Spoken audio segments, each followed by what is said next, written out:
आम्ही कामगार आणि व्यापारी यांचं आमरण उपोषण साखर संकुल पुणे येथे दिनांक 26 मे 2025 पासून सुरू केलं होतं। त्या आमरण उपोषणचा आज 13वा दिवस आहे आणि आम्ही ज्या पहिल्या दिवशी ज्या मागण्या घेऊन बसलो होतो त्याच मागण्यावर आजही ठाम आहे। त्या मागण्या पूर्ण झाल्याशिवाय आम्ही आमरण उपोषण थांबवणार नाही।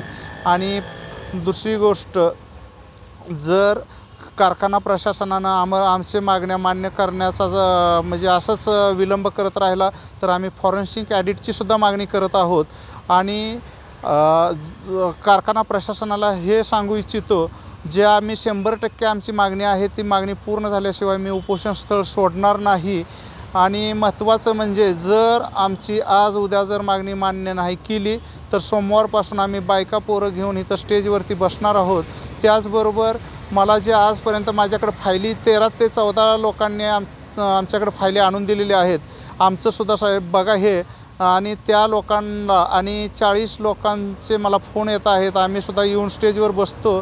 तर कालच्या मीटिंगसाठी मी त्यांना थांबवलेलं होतं, परंतु ते सुद्धा 40 व्यापारी मला फोन करतायत। ते सुद्धा सोमवारपासून त्यांची बायका मुलं घेऊन स्टेजवरती आमरण उपोषणाला दाखल होणार आहेत।